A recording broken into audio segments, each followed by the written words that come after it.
All right, so we are live. Hello and welcome back, everyone, to the Forging Theories live stream.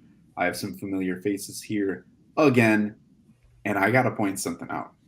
If you're watching this, I need you to look at the screen and look behind the Chief's head at that monstrosity, Galactus. Dude, how awesome was it getting that? Man, it was incredible.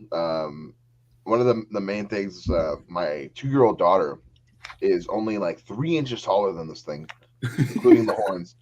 And the first thing that she did when I had it on the ground, is she ran up to it and gave it a hug. And I'm pretty sure she thought it was like a new baby doll because she brought her little like play milk in the bottle and tried to feed it to Galactus. Oh, Awesome. well, bottles and worlds. It's They're one and the same, I guess. a freshly destroyed planet was in that bottle.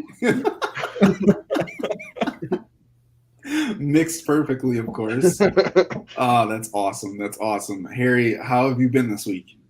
Good. Busy. Trying to get the health coaching thing off the ground. But trying to stay busy with this and just keeping it easy, man. Keeping it easy. Hey, that is the name of the game.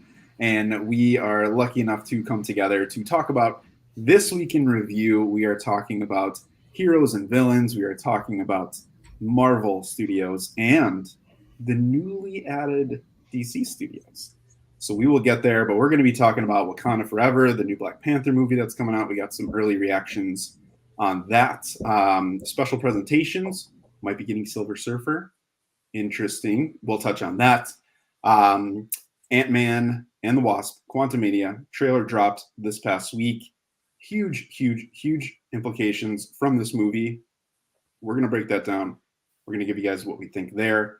And then we are going to talk about the new DC James Gunn jumping ship, staying on the ship, taking the ship. I don't know. We'll see.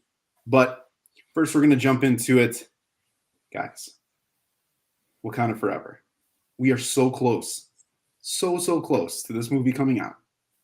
Have you read, heard, listened, watched any red carpet trailers, any preview reviews, and what are your thoughts? I so about a couple months back, um, Lou, you had said something about um the potential of a Doctor Doom cameo, whether it's just his name or something to that effect. And then there are also rumors that in the post credit scenes there will be two new main characters in the MCU, or two new characters, excuse me, introduced into the MCU. So that implies that they're gonna, there's a opportunity to introduce Doom. Um, so, but when you when you brought that up, Lou, it kind of, they have Kang right now, and I just don't think it's the right time. I want Doom to be Doom. Like I want him to be like I want him to be the next Thanos or Kang. And then, eventually we'll get to Galactus after, Doom, or I want him to be like the villain of a phase. Yeah.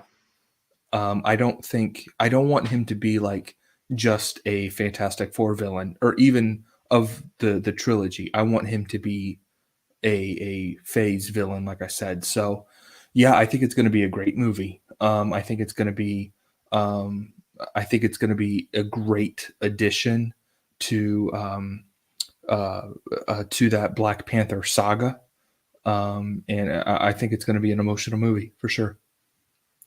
Yeah, I think the interesting thing here is like, I mean, for anyone listening, I mean, I'm not a huge person. I don't like spoiling things for people, but I'm also the kind of guy who loves knowing everything about some sort of property or film or character or whatever it is. Like I love knowing that. But spoilers, if you don't want to hear, it's light. If there's anything, it would be light at this point. Like we didn't write the script, we don't know. But some people have seen it. And there's some stuff on the internet, and the internet stays undefeated majority of the time.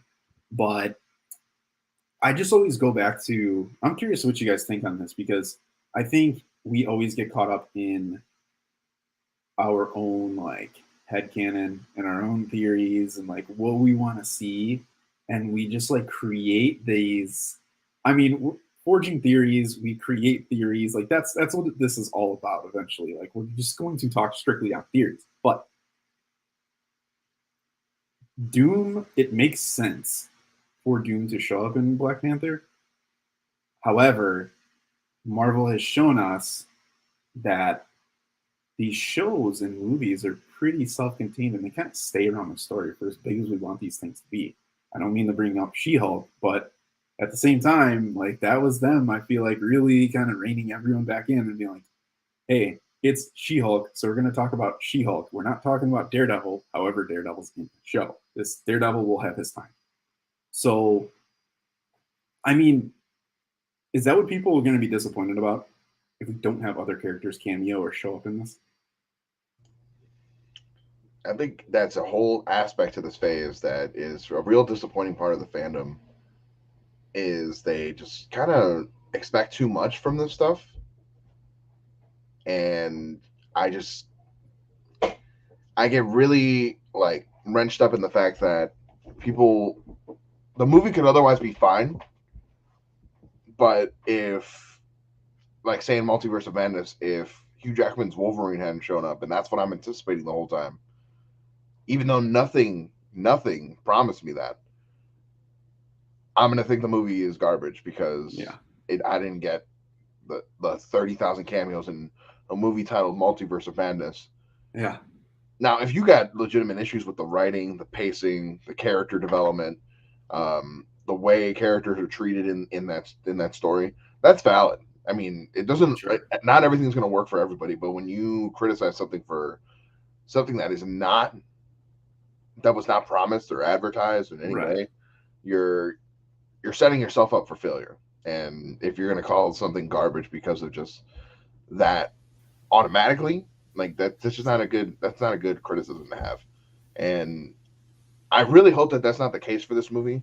As far as the stuff that I've seen online, I've really only seen one content creator on TikTok's opinion, the infamous Soups. And I'm sorry, I don't mean to laugh, but there's just like an element to social media, man, can just like I don't know, it can but turn. To be fair on his behalf, even if he is the one, he's not even saying anything that bad. Like, he just said that this new one is a step down from the original. That doesn't mean that the movie is garbage. A step down could literally just be one step. It doesn't mean that it's all the way in the basement level dwelling, like worse than the first one. The first one's great. However, though, to that point, though, that's fair, though, because some of these, like, even from my own, this is coming from my own personal ranking, right? Something has to be the bottom. But a lot of these social media creators and influencers and those people, like, when they say something isn't as good as this, then it's always taken, not always, but majority of it's taken as like black or white. Like, it's not good, it's bad. Like, this isn't as good. The first one was great. Like, the bar was set extremely high. Exactly. It's such a great movie and came out at such the right time. He was already established pretty well in Civil War. We wanted more of him, and he pulled it off. The cast, his supporting cast, was tremendous. He had a great villain. That's a lot to stack up to a sequel that he's not even going to be in due to real world circumstances. Right. There's nothing you can do. In some aspect, you're going to feel the elephant in the room in the fact that we lost our main character. We lost our T'Challa. We lost our Black Panther, and we have to carry it on without him in his honor to the best that they can. And from what I understand from everybody else's reviews, that's pretty much done. That's successfully done here. Yeah. And with the performances from Namor and the entire family in Wakanda, I've heard that their performances are fantastic and that the storytelling is great. In Soup's defense, I mean, even though he was an outlier, the criticisms that he received where he's just like, oh, you didn't like it because there was no cameos. Like, he didn't say that it, like we were saying, he didn't say, oh, the movie's trash. This is a 0 out of 10. Right. It could have just been Black Panther 1's a 9 out of 10. This is an 8 out of 10. Like, you're taking it way out of perspective, and without giving too many details about the stuff that he can't even talk about yet. I don't know. I feel like he just gets harassed way too easily because if he loves something, he's too much of a fanboy. If he's critical of something, Yeah. he's too much of a he's being way overly critical, and then people think he's flip flopping all the time. So I feel for the guy because he was just an average Joe who started talking about movies, Right. and now every single one of his opinions is under scrutiny at any time. I mean, that could happen to anybody. It's true. And that is a fair point. Even my initial reaction, I'm just like, for me, I loved watching him early on when he was up and coming in these things. And I think part of me is I get caught up sometimes in thinking like some people, because at some point, like you need to keep growing. And right now there might be a percentage or, a group of the fandom who are, they're supporting, but they're only supporting a certain kind of viewpoint. And sometimes to me, it just comes off sometimes like people lean into one side or the other and kind of not compromise themselves, but kind of get away from, it's like, talk about what's popular. Kind of. But here we are talking about what's popular in the news this week. Well, no, they have the opinion of what's popular. That's what I mean. For sure. Well, maybe this opinion on coming up will be unpopular, but special presentations, we know that we got Werewolf by Night by Marvel Studios, and then we have the Guardians of the Galaxy Holiday Special that's coming up as well. Rumors are that Silver Surfer may get his own special presentation before the Fantastic Four movie. Now, personally, great. I hope so, but I think it begs the question of what do we as fans want to see moving forward? Because Phase 4 gave us, a lot of different flavors.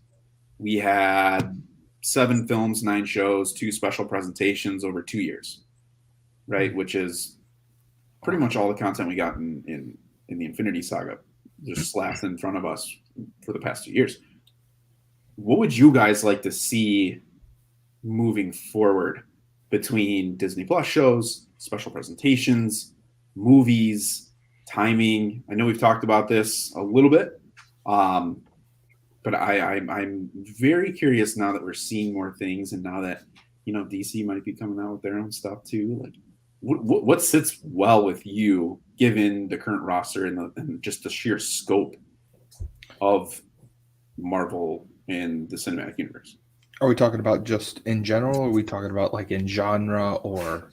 I mean, that could be anything. That's a good point, because as we've seen, they're branching off into different things. Like, what does that look like down the road? Do they have a couple horror here? Do they have a couple comedy here? Do they have a couple action here? What does that look like? What do you want?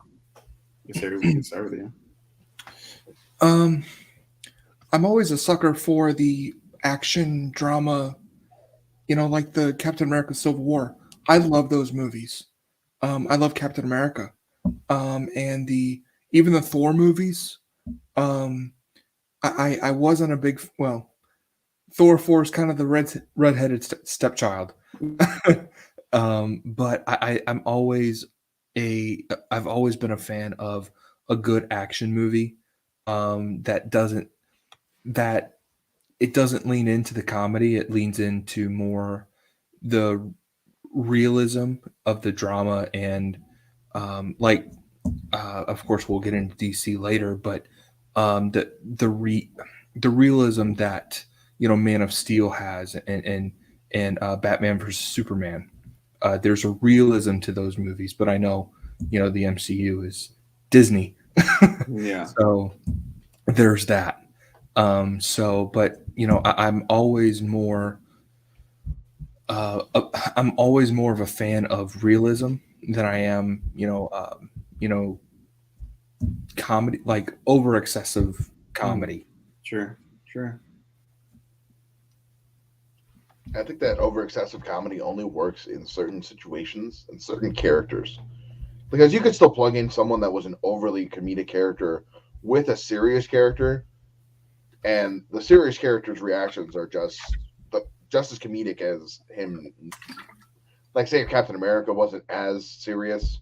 I mean, he's had his funny moments, but yeah, his reactions to someone like Scott are hilarious because he doesn't really know what to do with someone like Scott because he's not familiar with somebody like him, and there's just a funny thing about finally getting these characters to meet, which is what brings me to answering the original question.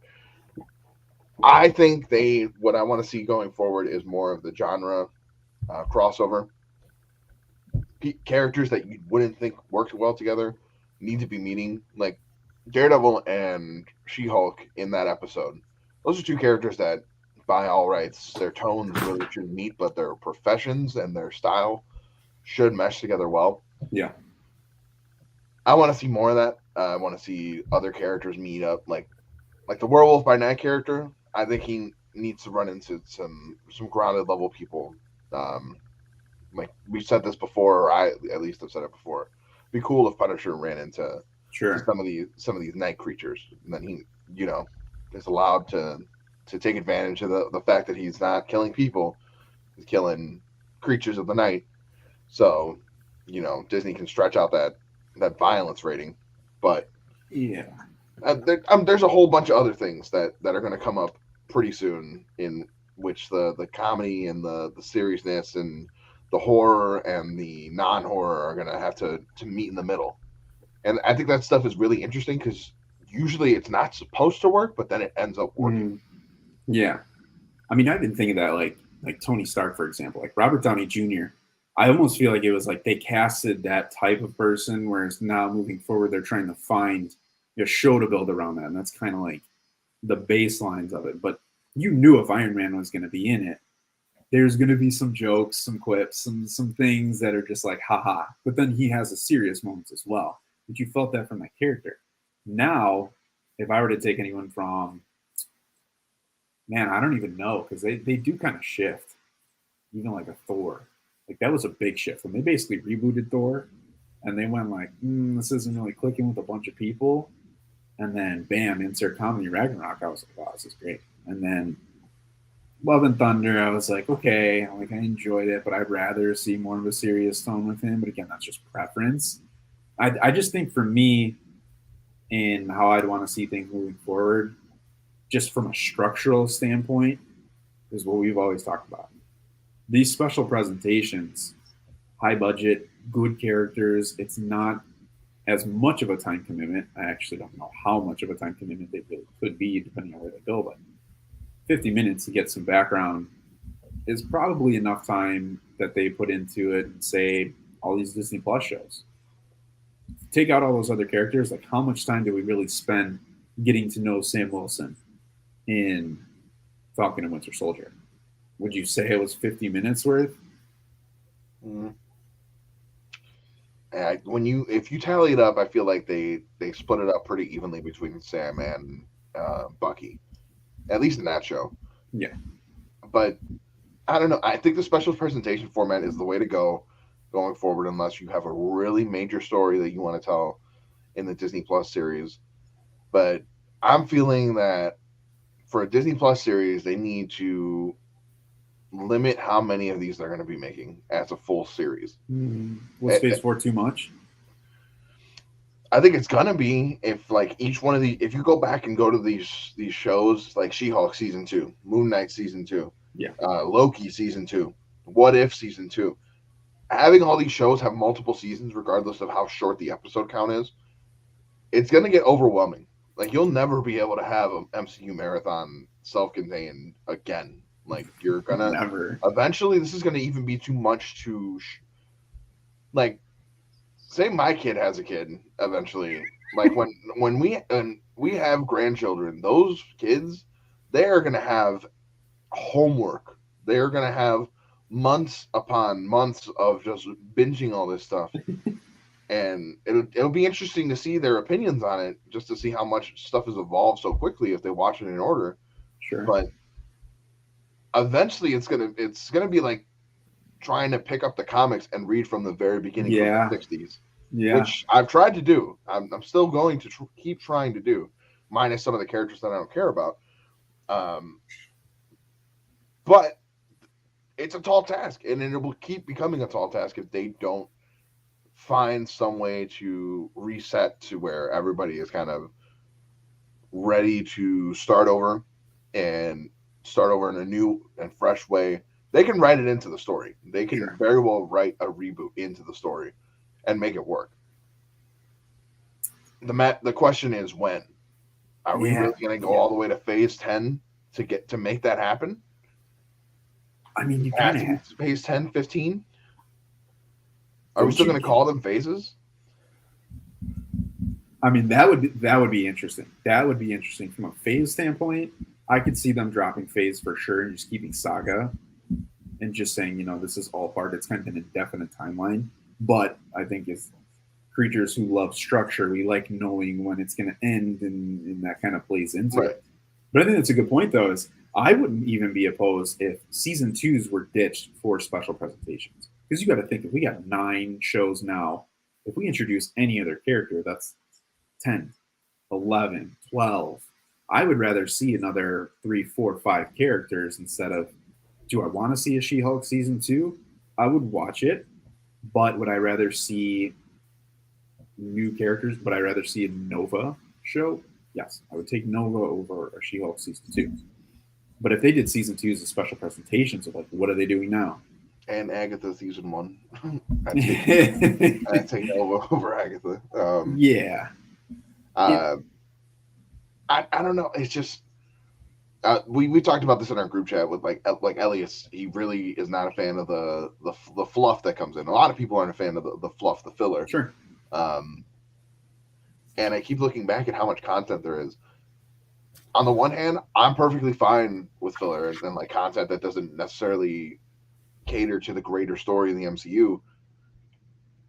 But on the other hand, I completely understand where he's coming from, because it's like, what was the point of that? What are we doing that? What are we doing this for? We could say all day it's just face value entertainment. A lot of the stuff that we've gotten beforehand had some sort of purpose, whether it was to get Peter Parker more comfortable in his Spider-Man shoes in Homecoming so that he was ready for the big stuff in Infinity War. I mean, the whole purpose of that Homecoming movie was get him ready for a bigger situation. Right. And show some sort of independence. Getting him ready for the Infinity War. Guardians of the Galaxy 2, it brought them even closer together, ready to take on the next task together. There's a lot of examples of how that phase handled their characters so well to prepare them for the oncoming Onslaught. Not Onslaught the character, but that would be a pure reboot. No one can handle that. No one in the MCU could handle Onslaught right now. So yeah, that connectivity is something that we're missing. And when you have stuff that's just kind of introducing a character, I know that we're in a phase 4 that's technically a phase 1 of a saga, right? But we also have stuff established, so it's kind of just a weird, muddy area right now. Like, sure, She-Hulk season 2, we could get a much better direction of where everything's going and get more connectivity, like in the same way that Iron Man 2 tried to. Sure. I don't really like Iron Man 2, but I give it all the credit in the world for trying to expand the world and introduce Black Widow. Give us maps that showed Wakanda existed. Show us that the Hulk incident was happening at the same time. Basically, create Fury's somewhat creation of the Avengers, the Thor drop at the end of the movie. Iron Man 2's movie pretty much existed to get Iron Man ready for the Avengers. So that's how I feel they used to think about projects. Yeah. How do we get them ready for the next thing? What character development do they need before we get them into the next grouping? But I think that's the part of my issue that I have with Multiverse of Madness, though. I had to definitely change my mindset for that movie, but I was kind of upset that, although we haven't seen a body, we had WandaVision, huge character, and then towards the back half of this phase, Wanda's gone.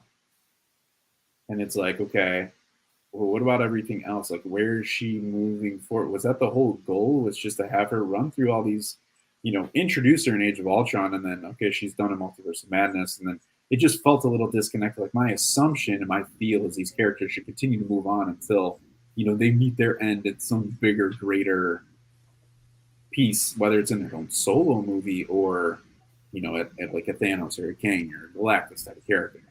But you do have that disconnect. It's just a weird feeling of what feels self-contained and what doesn't, because they always still bring things in, minus really Moon Knight. Everything else still acknowledge the greater MCU and other properties like Star Wars. What else? Someone had Star Wars in it. I know Eternals had like the DC name drops. I think they had Star Wars in there too. Like, I get that kind of stuff. And it's fine, but it was a weird phase.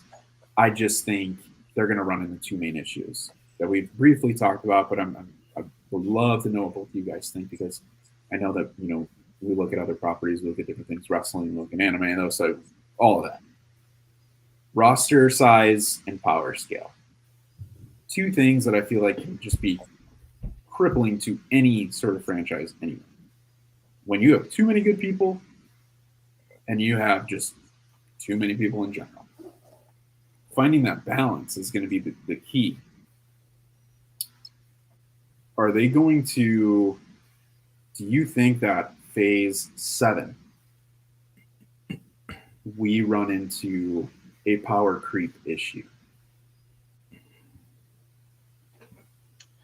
It's just more like, here's how I feel about it.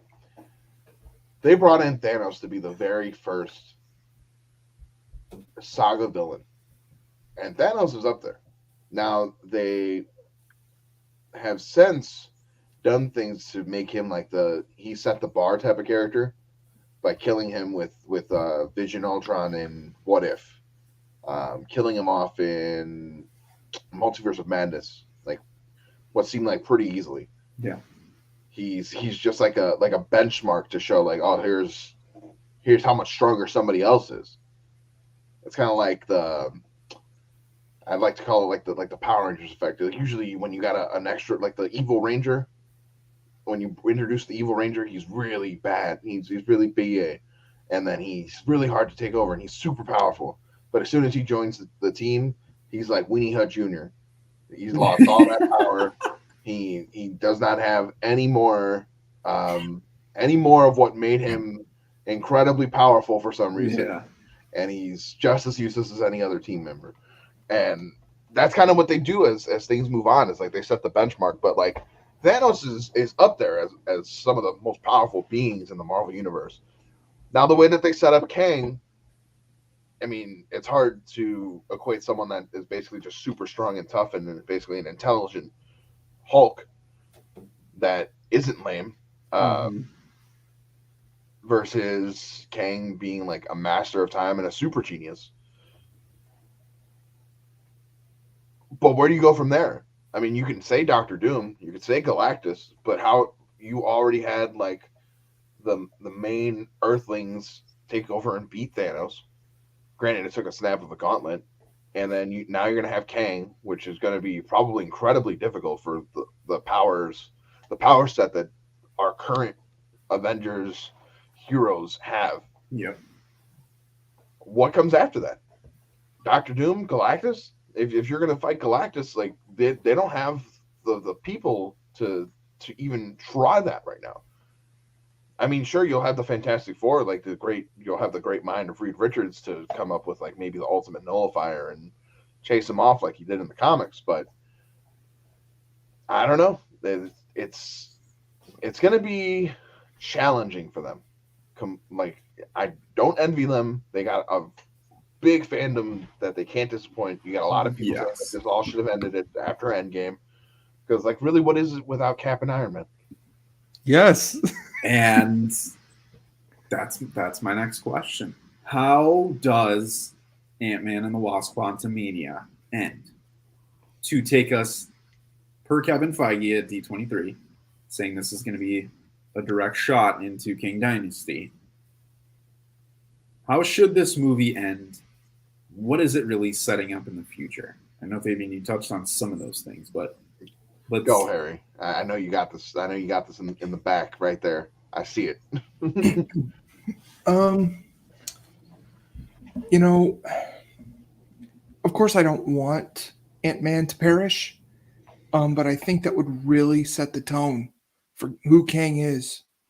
I think because obviously Kang is going to be this bad guy, and he wants to establish himself as such.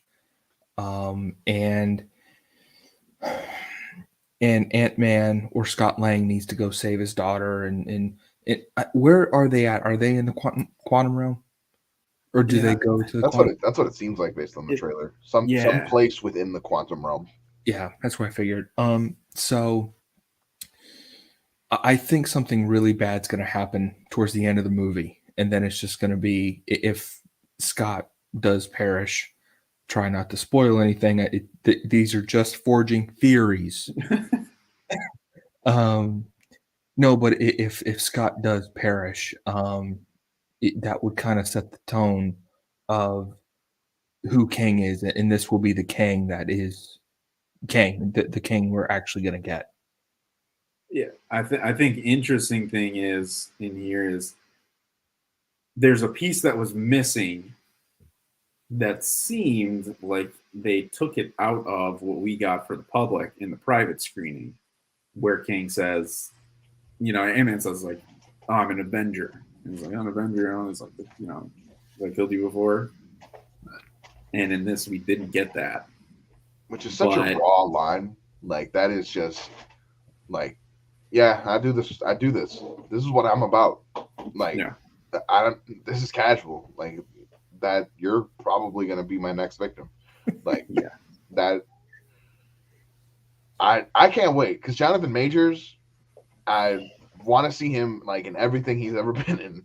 Like ever since I've seen him in that in Loki, and you look at those posters for Creed 3, and he just looks like a force to be reckoned with. He's like on the verge of being like my new favorite actor. I can't wait to see what he does.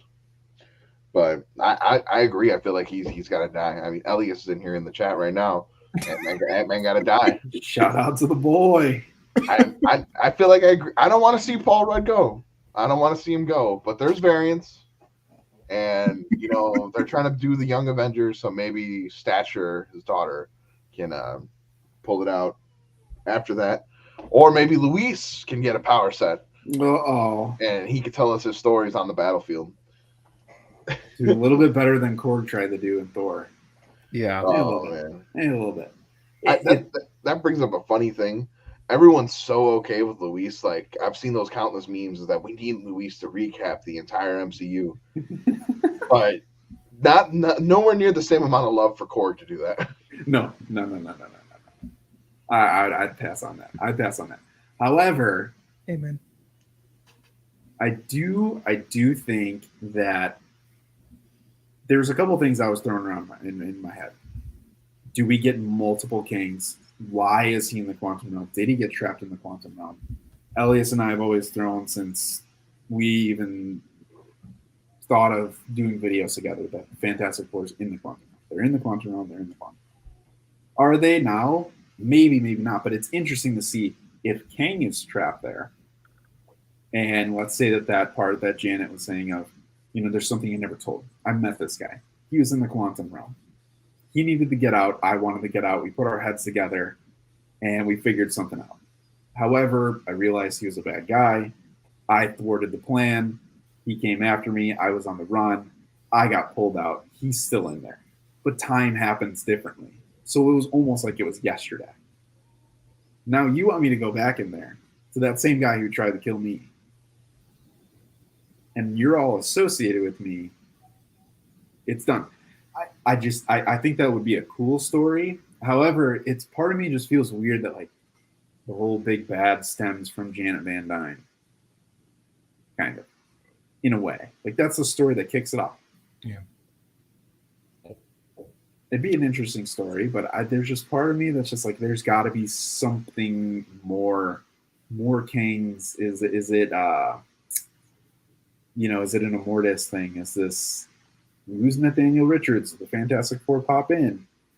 I think if we get High Consequences, Ant-Man dying at the end, and we get the post credit, just part of me wants it to be Reed Richards. Let it be John Krasinski. They already have him. I'm okay with him still being Reed. But I would like to see some sort of incorporation of just like, uh-oh. I need someone to say, uh-oh. I'm gonna find it really funny if this movie ends up being one of the highlights of the. I know it's Phase 5, but I feel like it still was kind of Phase 4, like because it was slated to be at one point. Yeah. And if it ends up being a major highlight of everything, it's just gonna be really funny because his first two movies are looked at as such inconsequential things in the MCU, minus the whole idea that they use the quantum power to time travel to fix everything. He ends up being important, but those two movies, like, they're almost entirely skippable. Like if you're going for a speed run through on the MCU, those two aren't exactly like the most important thing that you have to watch. No, those movies grew on me though. I have to say, I was always the person on the outside. Like I always remember my sister being like, "Oh, I love Ant-Man." I'm like, if I never saw Ant-Man 1 or 2 again, I'd be fine. I never thought I'd see the day. Never did I think that there would be a point in time where children and people other than someone that's picked up a comic book or watched a cartoon that they knew who the hell Ant-Man was. Yeah. Like just publicly, a household name. Well, they even said that internally. I forget. Man, who was the article?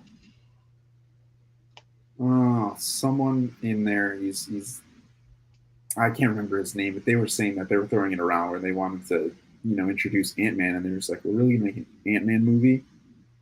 Like, really? But you know what? I feel like he's just. I think they were trying to make that movie before the MCU was even a thing. If I remember correctly, because they were trying to I think they were trying to come off the heels of some of the hype between the Honey I Shrunk the Kids franchise. Oh, okay. So I think it goes all the way back then. But it just never came to fruition. And then they were like, you know what? We have this like super heavy like comedic tone in the MCU now. I think it's time. Maybe that was the mentality because like, prior to Joss Whedon's Avengers, the first one, there wasn't too much overly like pin needle drop type of comedy where like you just didn't expect them. Like it's like a subverted expectations type of comedy. Yeah. Didn't expect them to say that. Right. Even though in like real life, I feel like most people would be joking in these types of scenarios. Like they would just be making like the situation is dire, and we're screwed, so we might as well have a good time. Right. I feel like that's how people in the army usually are until it gets really serious. Because at the end of the day, like when they're in these situations, they're kind of just soldiers.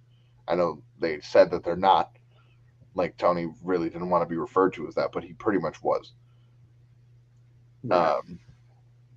So the comedy started basically then in that first Avengers movie, and it's been blowing up ever since. Different types though. Different types. There's different vibes because like the Ant-Man movies felt really like a Paul Rudd type of comedy. Well, Paul Rudd's just genuinely funny to me, though. He is, which is why I kind of didn't want him to be Ant-Man, because I'm just like, dude, this guy is goony to me. Like, he's just silly. I see him on Jimmy Fallon, and they're doing like, I think his dances, the Queen, are hilarious, but you're gonna save the day. If it had been Hank Pym, if he was playing Hank Pym, absolutely not. No, I would have. Good choice on their part. Yeah, for not making that move. I was upset actually when they first announced that it wasn't going to be Hank and Janet. Yeah, I'm like, oh come on, those are legacy characters. They're founding Avengers. You got to give them something. But with the way that they made it work and played it out, I understand exactly why they did it, and I think it worked out for the best. I'll give you that.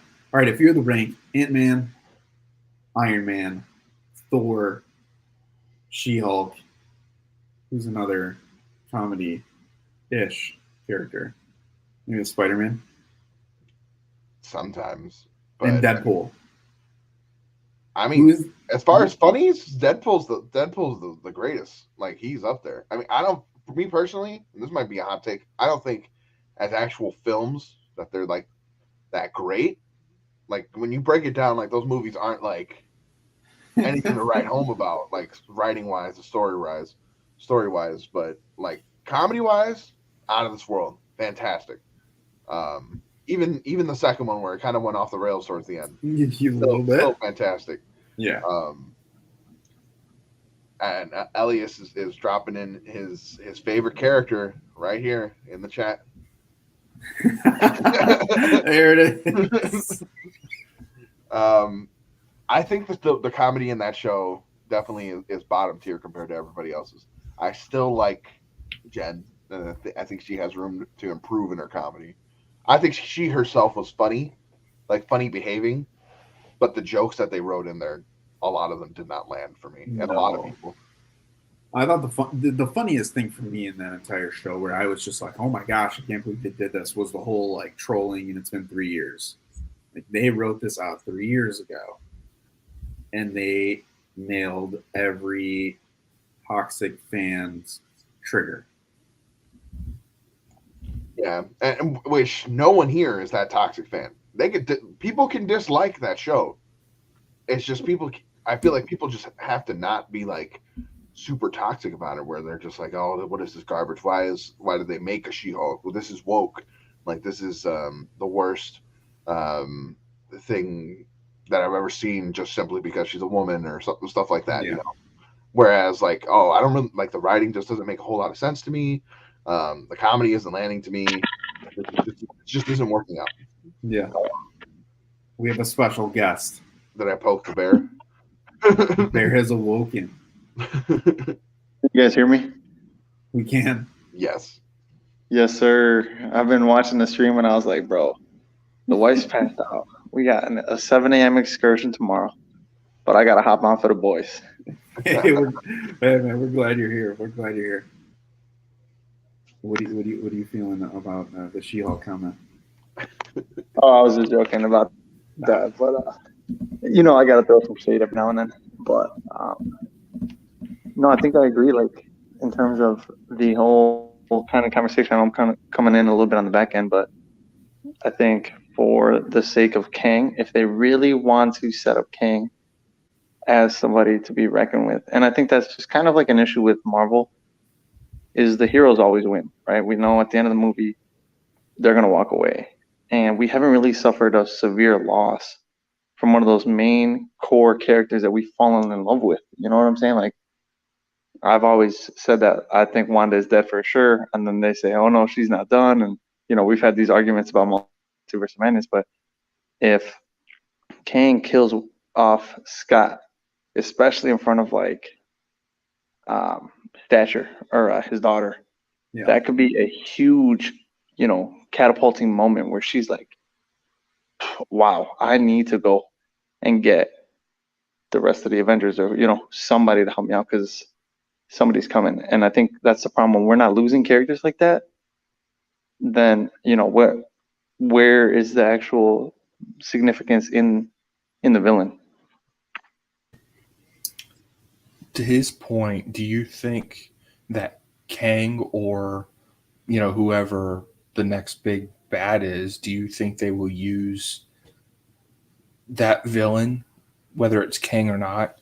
Do you think that they will use that villain to kill characters off indefinitely, like in an Avengers type movie? I mean, I think they already have the blueprint, and I think they did it in Infinity War. But I mean, like you said, it was a blueprint, but they brought those characters back. Yes, I personally think, for as much as I love Loki, Loki is my favorite show on any of the Disney Plus shows. But did he need to come back? No. I was okay that, seeing him go. I made my peace. We've seen you for a while. You've had a lot of screen time. But at the same time, he crushed it. So, okay, I look like the fool. However, I think what he did, though, with Thor is kind of what he needs to do. We didn't see him do anything on, let's say, Nova Prime. What's the planet? Who were you mentioning Thanos. on Titan? No, Or, no. To the Nova Corps. where the Power Stone was? Xandar. Xandar. Yes. So we didn't see him do what he did in Xandar. Then he shows up, wrecks Thor. We see him basically decimate Heimdall, own Thor, half the ship, and then we see the whole Loki moment happen. And then you're just like, wow, okay. And I'm not even adding in him owning Hulk. It's like all that happened at the beginning. I was like, wow. That wow to me blows Phase 4 almost out of the water as a whole. If I were to seen all those broken up, like a little bit slower of a burn, I know that's definitely probably what people just do not want to hear. But we don't have King like we have Thanos. Thanos was stretched across multiple films in a lot of different ways. And a lot of people are connected to him. The connection with King, I don't see it right now. But to see him kind of do each of those things and conquer, if we don't see him conquering and we just hear people saying that that's something he did in the past, that to me is kind of a minus, personally. So I think step one is someone, Ant-Man, Janet, Hank, or Hope, need to go. Somebody needs to not make it to the next. Well, I mean, to that point, like, I know Thanos was built up, but like, we didn't see him get out of that chair until really the beginning of that Infinity War movie. He wasn't doing much, and then we didn't get to see any of his antics of what he was doing invading planets. We just got to see him take advantage of some loyalists like Loki and Ronan try and do the dirty work for him until he was just like, you know what? You can't hire good help these days. I mean, one of the best. One I think about this all the time. I have saved the son on TikTok when he's like, "Fine, I'll do it myself." I was like, "Oh, that was one of those." Yeah, that was a top tier moment. But you still felt the weight of Thanos, though. He made characters tremble, and through those characters, we felt the fear of Thanos build, and all the way to the point when you see Hulk smash through the sanctum and he's like, Thanos is coming, bam, hit, beginning credits, you're just like, oh crap. Well, the other thing that helped like give him a lingering presence that wasn't even necessarily his doing was the fact that they sprinkled in the Infinity Stones throughout all the other movies. True. They had like this these items that you knew that were connected to him just because of comic lore and like the internet. You knew the internet was going to make that a big deal. The moment you heard an Infinity Stone, some nerd in that theater was going, oh, and there's someone that was like, why are you going, huh? Yeah. Like, I want to know more. That seems serious. And then, people were going on the internet and trying to become Marvel experts overnight. And yes. Marvel, my first Marvel game that I played where Thanos was the villain, PlayStation 1. I cannot remember. It's Marvel something. Marvel Superheroes? It might have been. Fighting game? Yeah, yes. And when you fight Thanos at the end, he has all the Infinity Gems. Uh-huh. You're just like, oh, so he's the final boss. Okay, so he's a big deal. I don't know, but to you guys, like, we know that Kang is a big deal. Casual fans know that Kang is a big deal because Kang got his own Avengers movie. Like, that's a big deal. He got the title. But is he really going to feel that big of a deal? I think this is a scenario where I'm putting more weight on Kang's shoulders than he has actually earned to this point. Yeah, all we have is really that amazing speech from Jonathan Majors. And it was. I feel like his presence from that actor, he's going to be able to do more talking than Thanos could, and like with Josh Brolin, he's going to be more of a like, I'm gonna talk circles around you. Yeah, you're not going to be able to keep up with me because I'm far more of a like beyond a being that you've ever encountered in all of your existence. That type of person, where it's like everything that he is getting from another person or talking to another person or someone's trying to articulate why they don't want them to do what they want to do, he's going to completely shut them down. And he won't even have to throw a punch. Interesting. All right, here's my question. So we got the Scott Lang pops back in. Ooh, I'm in the van. Oh, blip. Oh, okay, what happened? Oh, we can use a quantum realm. Did we know that was going to happen? I mean, some people predicted, some did. Fine. Perchance, minus the mouse, that shouldn't have happened. Right? That was kind of like an oopsies. Like, here we go. We just kind of stumbled upon it. Kang and Ant-Man, Kang in his own movie, Phase 5. What do you guys need to see from Kang before we see him again in the first Avengers of the saga? I think, it's like we've been saying, I think we need to see the conquering version of Kang. We need to see. Give me like a scene though. Like, give me like. Oh, okay. Yeah, build something out. Okay. You want a scene like in Infinity War when Thanos like was killing off Gamora's world. Yeah, like, that's what we want to see. I mean, I want to see that too. And it was kind of a shame that we didn't get to see it sooner with Thanos, but I guess it made sense because Gamora wasn't really trying to reveal everything about him yet until it became absolutely necessary to reveal that information. I need a scene. Were you going to say something? No, go ahead. I need a scene where Kang is with one of his, henchmen or guards or whoever. This person is just working for him, and Kang is just being merciless with him, just, whether he, attacks him or whatever, because this person just disobeys him or whatever. Maybe maybe this person is just trying to go find Scott and Hope and the rest of them, but this person fails. Well, Kang gets angry, and he just beats up on whoever failed, but he doesn't stop beating on him, and I need to see that scene. But yet, Kang can also, like Fabian was saying, he can also talk circles around you. He also has that element to him. He's reserved. He's not like Thanos in that way. Thanos was all, Hulk smash. I think for me, I agree with what Harry said, and I agree with what Fabian said about him talking circles around people.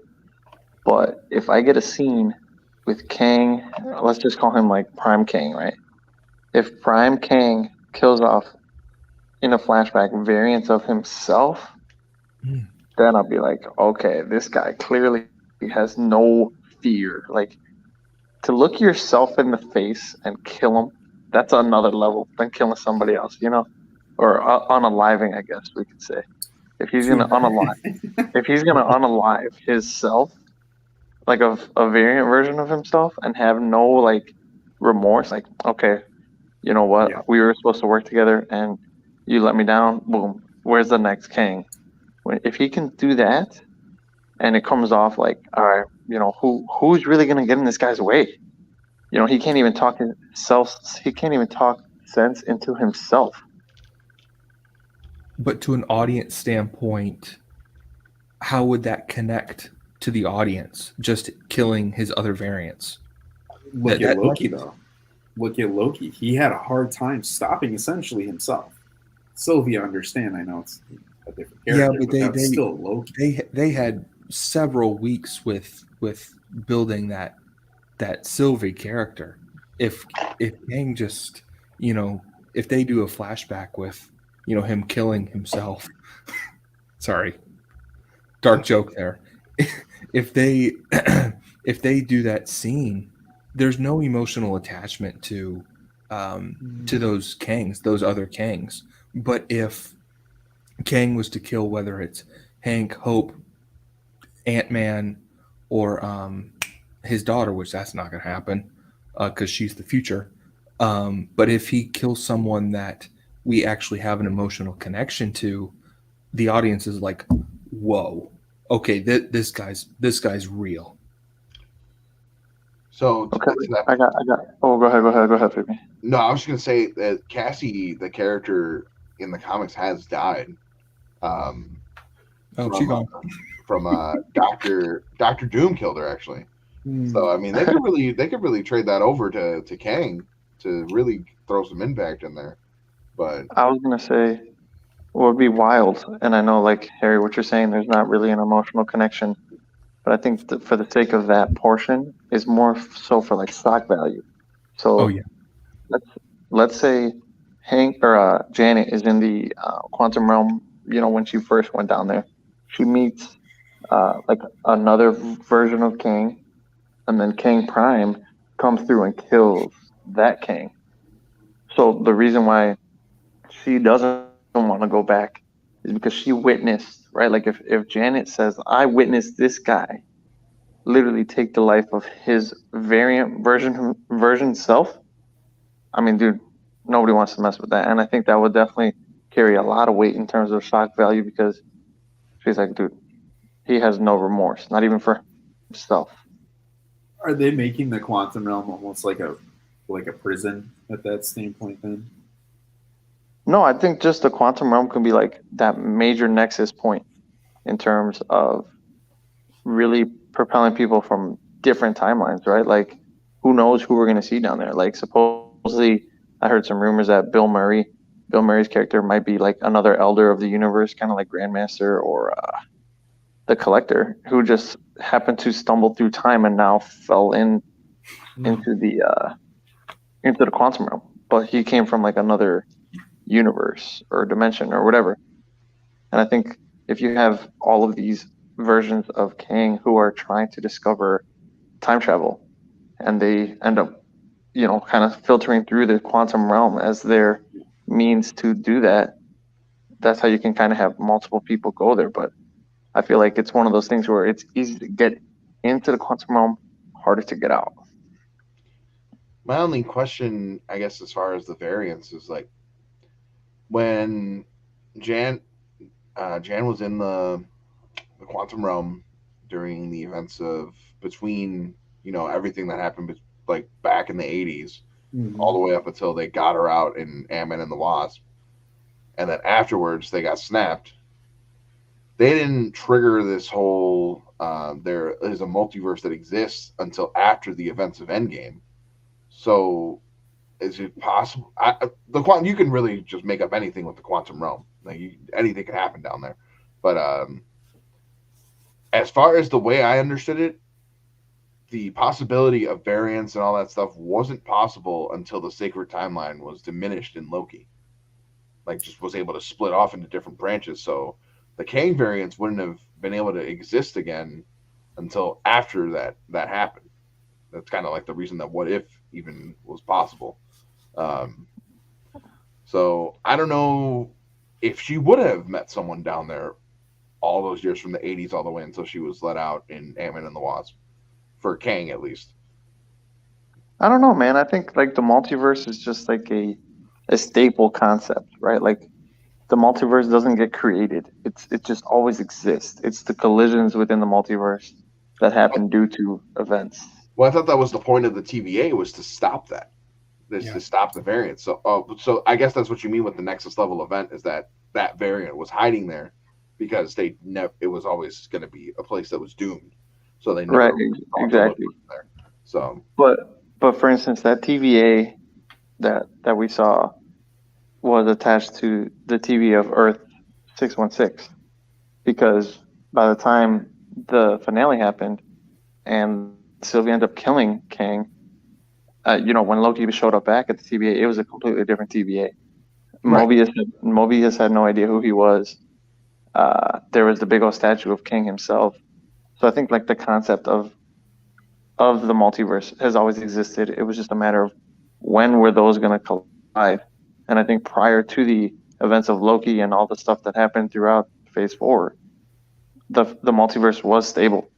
And just those events are what happened to allow it to breach. See, I feel like that's how it should work. Like the way right, because like for instance, like when we watched Ant-Man or not Ant-Man, Multiverse of Madness, America Chavez, she already existed. So did the other universe with, that Doctor Strange and the Illuminati, all those other universes. I feel like they had already existed. It was just a matter of us getting there and what caused that event and what kind of fractured the fabric in reality to allow the multiverse to collide. Yeah. That's how I see it. I don't know. No, I 100% feel like that's how it should work. It's just based on, I guess, how they were explaining it in Loki. That's where my thinking was at. But that would make sense that those other places would have already existed. It's just that they didn't exist to the 616 yet. You know what I mean? Like where they, because the sacred timeline was let go, they finally was like those other universes were revealed to them. Because like you got to think like Toby and Andrew's universes, those were Spider-Man. They were Spider-Man for years over Tom in their universes, so they had way more experience being Spider-Man, and they had to have already existed for that long. You know, I don't know. It's complicated. Some of it obviously has to do with real world implications. Yeah. And it's a lot to juggle. And like we're four people that are obsessed with this stuff. And you got to wonder to the average Joe that maybe is skipping some of this stuff or some of this stuff is going over their heads. How do they rehash this stuff to make it easier for them to understand? Dude, I feel like that'll be a king speech. I swear, if anyone's gonna tell it to us, and we're all like, "Oh," it's gonna come from him. But to be honest with you, I really don't think Marvel knew, because there have been some definite differences when it came to what the Ancient One said, what happened in No Way Home, what happened in obviously in Loki. Like, it's just kind of been different, and I don't think we've had kind of a true answer, obviously. But I mean, if you guys had to say one thing before we go on the DC, one thing about Ant-Man and the Wasp post-credit scene before all these leaks and stuff come on, what would you want to see? Mid-credit scene, I guess I should say. I mean, I'll go for it and just say that the Fantastic Four, one of them, Reed Richards, something. Because if they're going to pop them up out of nowhere, they had to have been hiding somewhere. Yeah. And if they're saying that it's not going to be an origin film, they could very well just say that that's where they got their powers. I mean, Jan got some abilities of her own in the Ant-Man and the Wasp, like coming out of there. So it's very much possible that that's where they've been. And that's how they're going to explain that they show up. It'd be a way easier explanation than where Magneto, Professor X, and Wolverine have been hiding this entire time. I definitely feel like that's where what I want to see. As far as what we're gonna see, it's probably just gonna be some gag or some funny after credit thing. I feel like the after credit stuff the ant or the ant playing the drum set. I feel like we haven't gotten a significant post credit scene in a long time. I'm not counting Thor. I'm not counting that as significant. What was that one for? The Valhalla, or what was the other one? Well, I mean, okay. I mean, I guess that one kind of was a little significant to be like, okay, anyone can come back at any point. But definitely not counting Multiverse of Madness. No, dude, that was maybe one of the worst. Bro, that was like the biggest upset, I think. I remember that was the reason why I walked out of that movie with a sour taste in my mouth, bro. We both had just like, everyone else was talking about the movie in these moments. I remember we were just like, what was that? Like, what was the after credit? I completely forget. The hot dog. The guy slapping his face.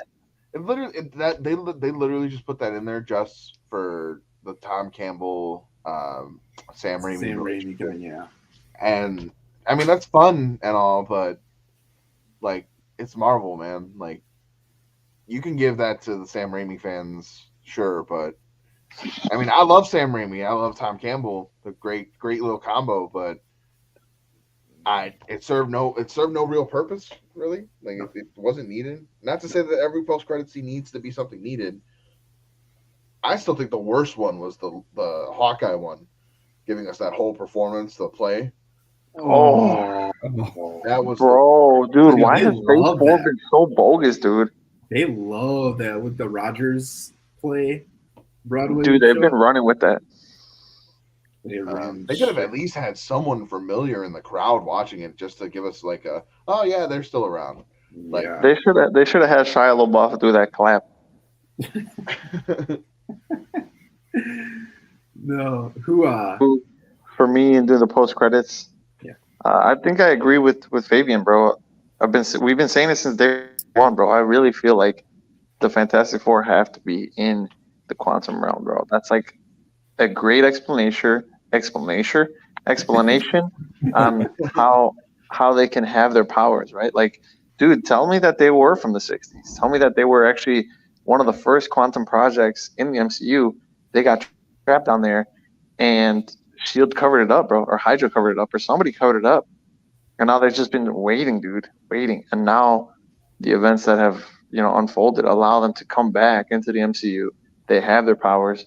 Reed Richards is still a boss in terms of his, IQ and just geniusness. And then, you go from there.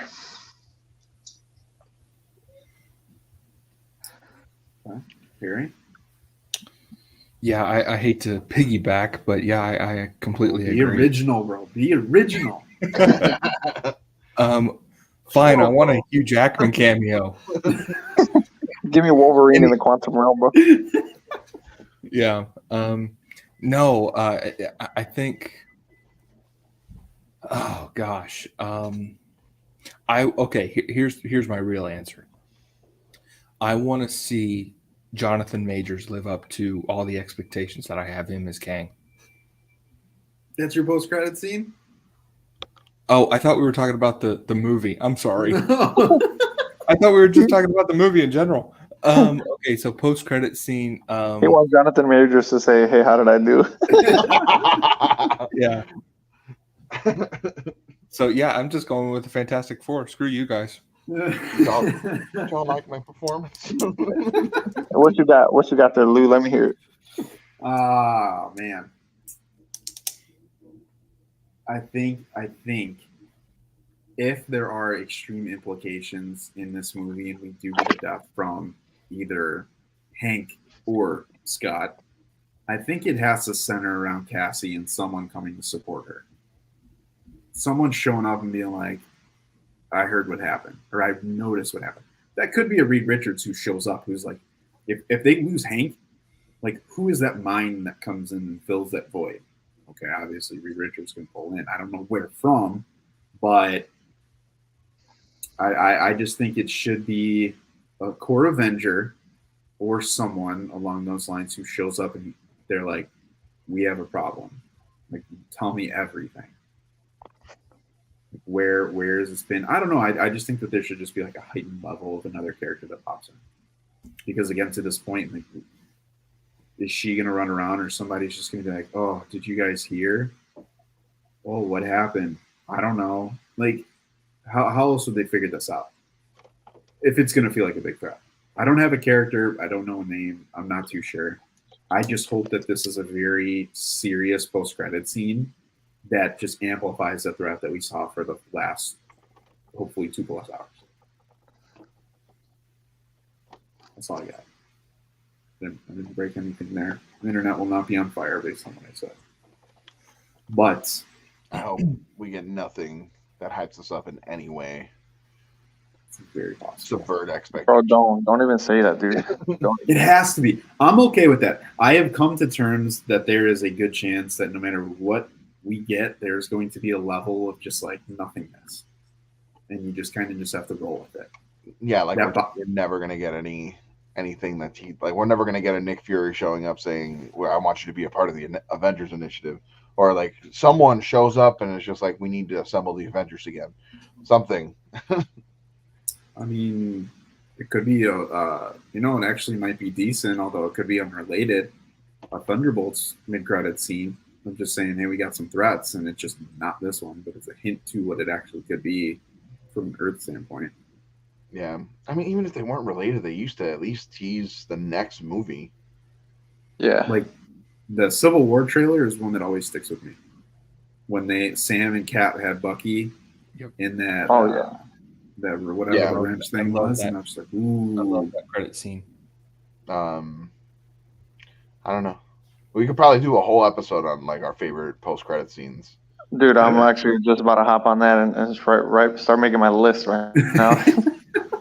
Yeah. All right, I mean, that'd fellas. be dope, but let's keep it going. Yes. I'm gonna hop off for tonight, but it was a pleasure. Absolutely, man. Enjoy. always. And I'm ready for next week, y'all. So let's get it. All right. See You guys you. all have a great night. See ya. Have a good night. All right. We're moving on to DC. This She-Hulk might not be. was the best Marvel show ever. What's up? I'm just joking. Oh, I talked over you. Since he left. No. I was just saying Oh, She-Hulk. She-Hulk. She-Hulk is the best Marvel property of all time. I filled that in. But if he was here, I'll give you his answer. There it is. All right, we have to talk about this simply because it is really, really, really big news. I'm going to throw it out there and say this is bigger than what Black Adam was supposed to do, personally. But we have James Gunn and Peter Safran as the co-CEO and co-chairman for the newly created DC Studios. They're going to oversee film, TV, and animation. For those of you that don't know, which I have found out there's a decent amount of people who don't know this, but Peter Safran produced Aquaman, Aquaman 2, Shazam, Shazam 2, and then shared Suicide Squad and Peacemaker with James Gunn. This news coming out was a little bit of a shock. I didn't know that either. That makes me feel better in a way. It does. I didn't know who he was, but with those movies, regardless of how I feel with their issues, I feel like they still were good movies. Yeah, I mean, it's not a theft. Let me put it that way. I just want to throw it out here, and I think, at least on the surface, Kevin Feige came out, said some stuff. I'll be the first one to see whatever they produce. It's not bad blood between James Gunn and Marvel, and obviously they know that James Gunn is still going to be working until, I believe it's May. He's on a 4-year contract. It's someone who I think had a really big hand in creating the MCU with Guardians of the Galaxy. And, he's had ups and downs, but how do we like this? I think it's a great move. However, I've recently come to discover that people don't like him as much as I thought they did, or like his style or what he does. Because I was talking to some people from work, and they're not as big into this stuff as we are or anything, but they still got valid opinions. They didn't really care for the Suicide Squad, like James Gunn's Suicide Squad, and they didn't care for John Cena or in the Peacemaker. And I already talked to Harry about this. I really like John Cena's performance in Peacemaker. Yeah, that humor was basically it fits the bill of James Gunn's style, but it was basically if Star-Lord could swear. Yeah, that's basically all that character was. So it was him cranked up to 11. And on top of that, it was John Cena basically trying to be like the Star-Lord type character with that crazy humor. The humor, I know we talked about this in the chat with John Cena's portrayal of that, and you guys didn't like a lot of his humor or found it annoying or whatever, but I don't know. I liked it. So when I started hearing you guys not liking it, and then people at work weren't liking it, I'm like, am I alone here? Because me and my buddy loved it, and some of my other friends really liked that, liked his performance. I felt like it was really heartfelt with a lot of the more serious moments, and then the humor just landed for me. And then it's the F racism aspect of the show was a plus for me. I don't know. I guess the reason I bring all that up is because if he's the head of it, and some people that are average moviegoers, like the people at my job, or us, you guys, aren't really feeling those projects as much as say someone like me, is him inserting his style into other people's projects and the structure of what the DC universe is going to bring a good thing? Will he be able to do it like Kevin Feige, where he wants each different project to be a different thing? Or are they going to be uniform and be more like this Black Adam, Transformers face value level entertainment type of movie? I mean, you kind of got to think that he knows what he's getting into. And I think for him to be successful, and like they gave him and Peter the keys to multiple cars. Like it's not just their cinematic universe. Like they're driving this machine. And I love DC animation. And the TV shows, I personally think they should go all in on TV shows. I think that is the future, and I think HBO Max can crush Disney Plus. But oh yeah, I'm not saying that he's not going to have his piece of the pie that he wants to push out there. But I would be very surprised if the entirety of the DC universe felt like an extension of Suicide Squad and Peacemaker. I'd be very surprised. Parts of it will. I want to feel that way. We've never seen James Gunn in that type of capacity because like anything that he's involved in is like always got his touch. Always got that James Gunn touch. I mean, you even go back to the writing on the live action Scooby Doo movies. That's still like James Gunnish. Like he has his style, and I just hope that he figures out how to not step in. I hope he learned from Kevin Feige. Like I hope he learned some things from him to be able to do this, and I hope he has a good relationship with this guy, which apparently supposedly he already does. So ultimately, I think it's good news, but there is just some minor concerns. Harry, this is your baby over here, man. Can you imagine Henry Cavill, my bad. Henry Cavill. Yo, is that your cousin? Can we meet him? Yeah. I wish, man. They just take the glasses off. I think this is great news. So the last time we spoke about on DC, we talked about Superman. We talked about a bunch of things DC. And one of the things that came up is we really wished that there were more rated R superhero movies. And I think DC having that head being James Gunn and what was his name? I'm sorry. Peter Safran. I don't know if I'm pronouncing the last name right. Safran. Yeah, but having those two in an authoritative position, that there's a high possibility we could get rated R superhero movies. I mean, I think it was Fabian that, excuse me, I think it was Fabian that said they could be so very different from Marvel in that sense, and there is a market for that. I mean, and of course, Deadpool is a rated R comedy, but it's still rated R, and people love that movie. Sure. And people, I mean, of course, this is a bad comparison just because obviously, people don't like Peacemaker, but there are people that like Peacemaker, and it's rated R. It's rated R, right? It's rated R. Oh yeah, it's very TVMA. Like, it's MA, right? It's not for the children or the weak of heart. So I mean. Yeah, so there is definitely. I'm very, very excited for the change of hierarchy that Dwayne has recently said. It's very, very exciting. I just need the 10-year plan because I also did hear that Dwayne himself said that he doesn't know why they can't make all the DC movies, DCEU movies as well, canon to the feature movies. So everything that they've come out with and everything that they will come out with will be canon. They need to decide, and this is tough. They need to decide if the Snyder Cut is the version that we got, or the regular, or the Joss Whedon one, because those are two very different movies. A lot of the same footage, but very different movies. Which, if they go with the Snyder Cut, that means that they eventually will have to face Darkseid.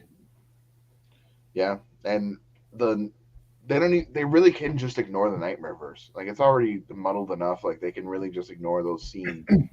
If anything, those additions to that Snyder Cut could have been cut because like everything pretty much after Martian Manhunter shows up. I think after him, it felt like post-credit scenes. Yeah. Really long post-credit scenes, but post-credit Yeah. scenes nonetheless. And you really could just ignore them. They could just been fun stuff. A lot, unfortunately, in the mess that they're in right now, they're going to have to pick and choose what they decide to acknowledge and keep and go forward with. The tough decisions. I really want them to keep Ben Affleck. If they could get him back, like Henry Cavill, because I think he fits the bill just as much as Henry Cavill as Batman. I know it's probably unpopular, but I liked him. I felt like he had the opportunity to keep going. They need to retcon the idea that he was old and ready to retire, though. For sure. Yes. Pump him with some super soldier serum or something. Like put him in the Lazarus pit, something. Which, hey man, if they came out and they said that all of that what had happened prior to was just a vision or something that could have potentially happened but didn't happen, and we're into a new universe and whatever, like I don't really care how they do it, to be honest with you. I think this is a case of like, are you going to treat your fans like idiots, or are you going to be upfront and be like, you know, we're in a mess. We know that we were in a mess. We're going to make it right, and just flat out be like, Black Adam is just the jump point. That's it. Now, to that point, sitting on Black Adam for a minute will make a point. I don't feel as strongly in a positive way as I did leading into Black Adam. Because again, I think now that they're doubling down on that style that we got in Black Adam, and then you bring someone in and it's the same concerns that we just talked about. Now you have James Gunn. Like, I feel like they're really defining themselves before they've actually put much out. And it doesn't feel much different. And that's what I want personally as a fan. I just want something different. I want it to be bigger. I want it to be bigger, as big as Marvel is and beyond. Because I think they have the content and the source material to be great. It has to be a slow burn though. Like you got to build up the Bat family and all that stuff. And Brandon here makes a really good point that they have the opportunity to fix this mess while still acknowledging that it happened with Flashpoint. They could recast Ezra Miller because of all the public nonsense that's been going on. Some people weren't fans of his casting anyways. And you can really just make that your jumping off point. Like all this other stuff was already slated, so you can still keep it, and then you could still keep them canon and just make those characters and what happened change and jump into a new universe. Because I mean they do that in the comics like all the time. Like almost every couple years, it's crazy. They just reboot the DC universe, and it's a whole other era every time. Yeah. Because you got Crisis events that basically you got Crisis on Infinite Earths. It took all the 60 stuff and everything that was way before and reset everything. Flashpoint did that and brought us the New 52. I forget what event did it, but then eventually we got DC Rebirth, and then we got DC, Death Metal and all that stuff. And they can honestly, I'd be fine if they started doing that in live action. We could get new actors all the time playing these roles. I think all these roles deserve to have multiple people play those roles eventually. For DC at least, because I feel like Marvel has a tougher time because people fit their molds really well. But like, there's so many people that could play Batman, as we've seen. There's so many people that could play Superman, as we've seen. Flash. I think there's really interchangeable stuff. Yeah. We got another comment from Brandon here. Appreciate you watching here. So there's so much good about the DCU. I don't want them to scrap everything, but they definitely need to rework a lot with everything going on just to make it make sense for consumers. 100%. That's the key part, is make sense. And that is still the number one hurdle. Because if you want to make for me, if you're going to call it an extended universe or call it the universe that everything falls under one studio and it all makes sense and it all fits, I have different expectations. If you say that none of it is going to intertwine, maybe it does, maybe it doesn't. I personally don't care. Just make the movie, show the characters. It could be a one-off and move on. Like I don't necessarily need a trilogy for Black Adam. I actually don't need to see another Black Adam movie, period. If I'm being purely honest with you guys. If I did not see Black Adam again, I'd probably be okay. If it wasn't The Rock, you never would have even got a Black Adam movie. True. True Very story. true. It would not Very be true. If it was just Joe Schmo, like Denzel. properly casted, the character's ethnicity in the comics, if it was someone that was a lesser known person and he was just Shazam's villain for one movie, that movie would not exist. You would not have a Black Adam movie that led into the Shazam, Superman, and Black Adam fight. Black Adam would just show up and meet Superman and Shazam. But it's The Rock. And I think we smelled what he was cooking. I think that's the plus of James Gunn. I'm not saying it, if I take Peter's movies out of it, Jason Momoa, you have Zachary Levi, is that his name? Yeah. Yes. Shazam. For Shazam. But if you think Suicide Squad, like, they're not A-list. I mean, you have Idris Elba, fine. If you want to call John Cena, fine. But if we go to Guardians, I mean, your big draw there is Chris Pratt.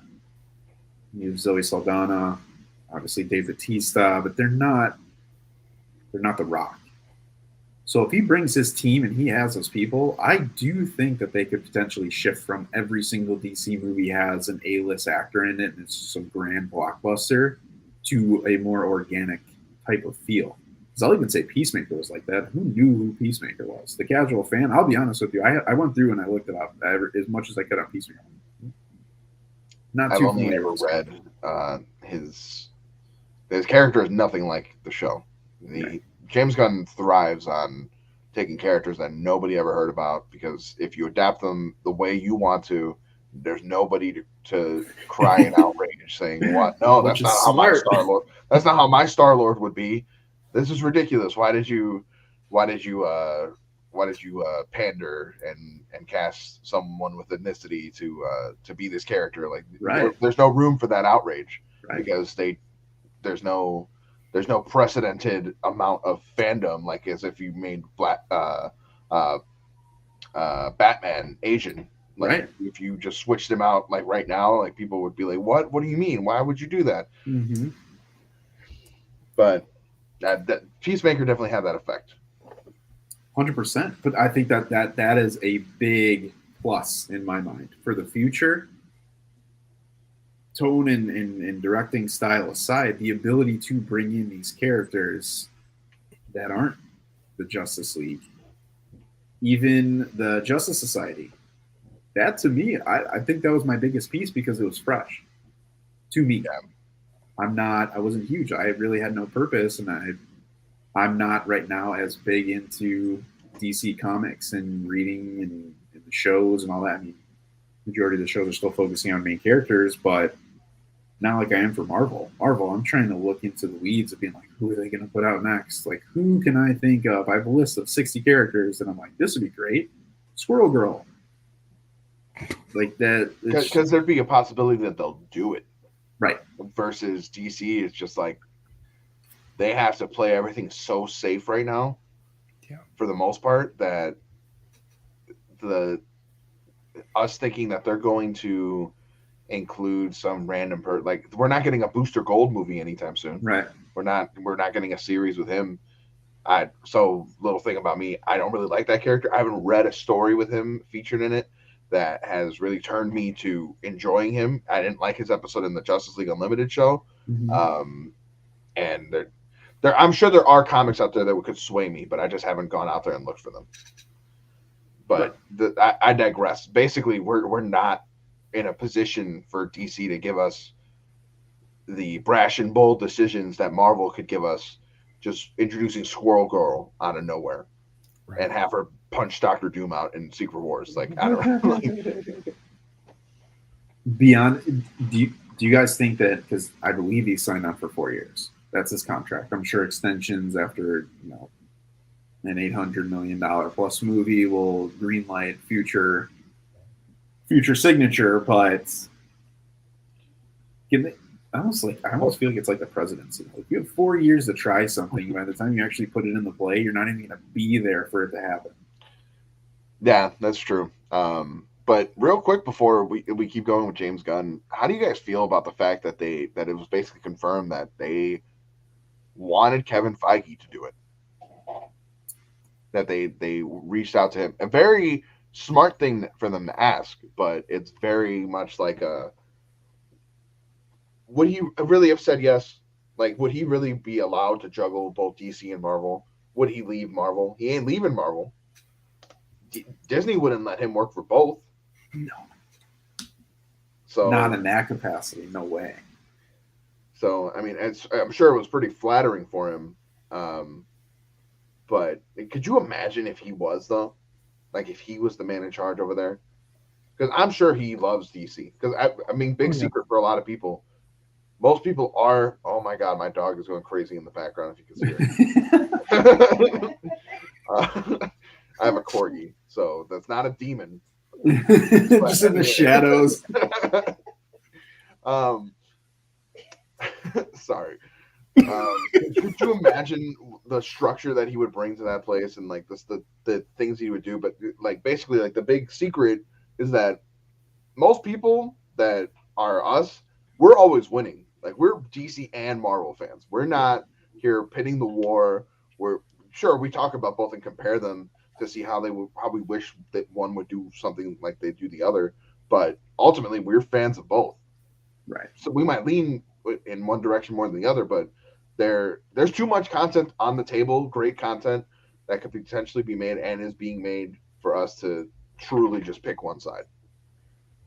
So that's kind of, and I think that's where Kevin Feige's at. Like he would gladly handle both. Well, I was listening to, man, I don't know what it was that I was listening to. I listened to tons of stuff, so I could eventually figure it out. But think about this of saying, yeah, he's a huge Marvel fan, right? His favorite franchise. But then it was the X-Men, and even for us, we talked about this.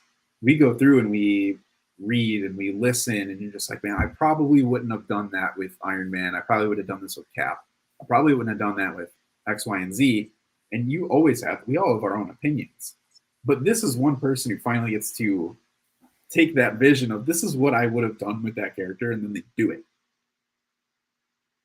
So there's tons of people like that, but this is someone who can execute their vision that they've probably had for a long, long time. And the fact that they can execute that vision, I mean, if I was DC, I say this all the time. I think DC and apples to apples, I would pick DC content over Marvel content, personally. I had to dive into Marvel content and really learn about it, but I'm attracted to DC. I've always been attracted to DC characters, storylines, you name it, fine. But, I mean, we're comparing like Lamborghini and Ferrari, kind of. So, yeah, I think you could. I feel like they're so drastically different. I mean, the only reason we really associate them is because they have superheroes. Sure. People in costumes. Sure. But like when you get down to like how the universes work and like what's going on in those universes, they're so different. And it really is just a matter of preference. And like, I don't know, I've always seen it like, why would you want to just only have one? Like, why would you only want just Marvel, like, and just DC? Like, I don't know. Like that's always been my mindset. And really that's just my mindset for a lot of stuff, a lot of different media. Like I just want to consume as much content as I possibly can before I kick the bucket, That's where my more is more comes in, man. You can call it greedy, you can call it whatever you want. Like that's why I never had a problem with like a She-Hulk. Like I just want to see how you do it, because I just want to see how you do that character. I like that character. Just throw it out there. But again, I am satisfied. And Fabian, you've said this before. With Marvel, I'm satisfied because of the Infinity Saga. That was gold to me. There's very few things that I can think of that were produced that are better in my mind, that had me feeling like I did and still have me feeling like I do. When it comes to the cinematic DC universe, I am very Hungry. Hungry. That's the word. I was about to say full, and I'm like, that's not right. Hungry. Very hungry. But I kind of don't know for what though. We were on like with the Snyder Cut.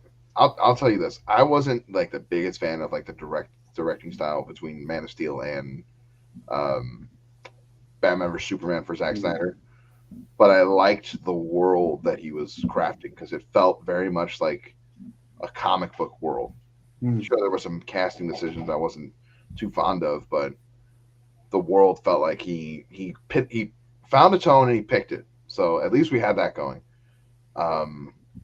And there were some outliers even during that time, like Suicide Squad and Wonder Woman were pretty different outside of the formula. But the Snyder Cut being like this huge fantasy driven, like just thriller with Darkseid in the background, like just the paramounts of gods like taking on Darkseid and all that content within those 4 hours. I mean, there's stuff that could have been cut, like the people singing from Aquaman going into the water and some slow-mo scenes that just were really dragged out.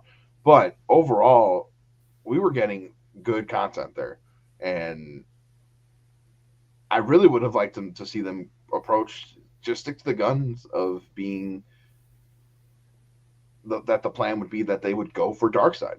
Yeah. The way Darkseid looked in that movie, man, like, Yeah. I'll say the images beforehand. The images beforehand that were coming out for Darkseid with like without the shirt and like in the battle or whatever, his armor, and then it was showing shots with him with his armor. I was like, that doesn't look that great. I'm not a fan.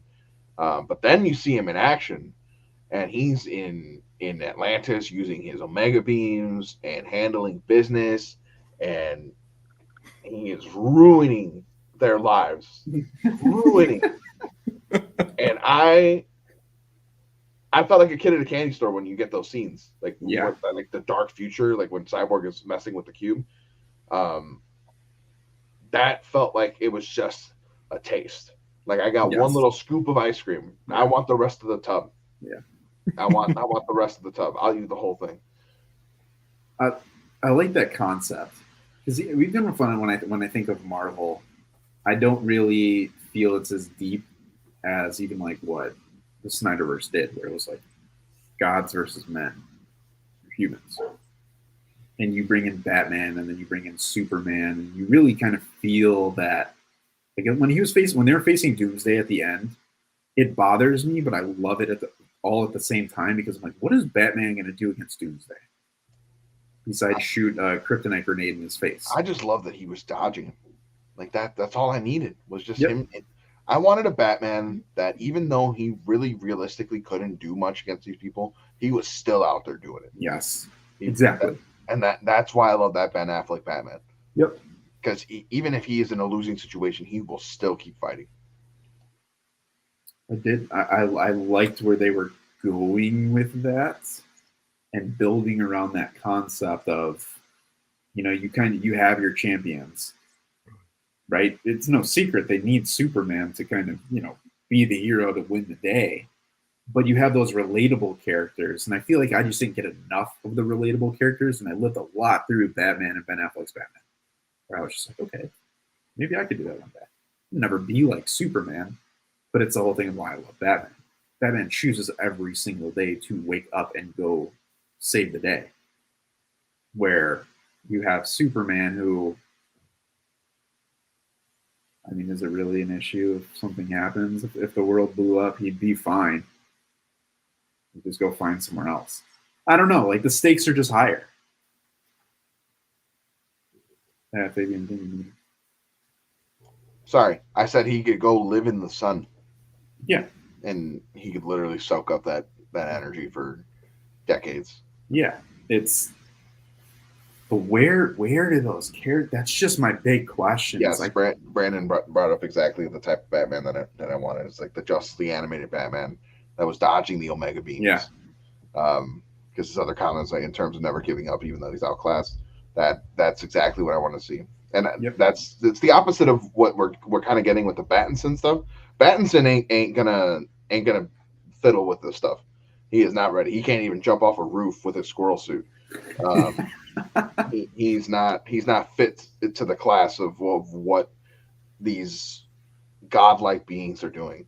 So I've always just wanted a Batman that could do that, like mess around with the gods, and in terms, because he can and he will, he is a god himself. Yep. I was going to say that's a level of respect that we'll say in the superhero genre. That's very few characters earn that. You don't really see a lot of characters earning the respect when they are outclassed in that sense. But can they make this all work in 4 years? That is just the big thing that sits with me. In 4 years, is this going to be a night and day difference? They can lay the groundwork maybe to reset everything. But it's going to take time. Yeah, it's just we got to be patient, honestly. And they have to be patient. They got to trust in their own process, because we already saw what it took for them to. They've had these rights for years, and they could have very well done all this stuff way before Marvel. They even were talking about it for years. They were going to. Michael Keaton was going to meet Christopher Reeves. Brandon Routh was supposed to meet Christian Bale at some point. This stuff was supposed to mesh, and they're going to keep Pattinson more grounded. Yeah, I definitely see that for those movies. And I think they should keep them that way, and they should be in their own little pocket. And I'm all for that. Yeah. If they can clearly define for us what is in universe and what isn't, and they want a grounded Batman, and we have another Batman that's more sci-fi and lore heavy and all that stuff, with being able to mess around with gods, I would gladly have the multiverse of Batman. The weird thing is, though, is like in Marvel, you have your Sony Spider-Man 2, and then you have your Marvel Studios version of it. In this, they're just not going to take the Reeves Batman and Joker, Joaquin Phoenix. They're just not going to add those in, even though they still kind of fall under the same umbrella. They're just separate. But to me, that feels kind of, again, that's a little odd. I think you can still categorize those Batman movies in their I get what you're saying, and I feel like they just need to do a better job of identifying that stuff for people. And I think that's all really it comes down to. Maybe choose a different logo, not the DC Universe thing that pops up at the beginning of the DC Universe movies. Maybe just have the New Line Cinema thing come up for the Batman movie, and that way it's not exactly attached in a subtle way. Because we don't want to see Pattinson in that world. Pattinson is a grounded, detective level, gritty story. Right. I'm even thinking that Joker and Joker 2 wouldn't fall under DC Studios. It's actually being made under the main Warner Brothers banner. Yes. Yeah, I do agree, but even to that point, though, is if I go on HBO Max and I look at the Penguin series that's coming out, and then I'm supposed to watch Peacemaker, as a casual fan, I'm taking this from a casual fan standpoint. How do I know the difference?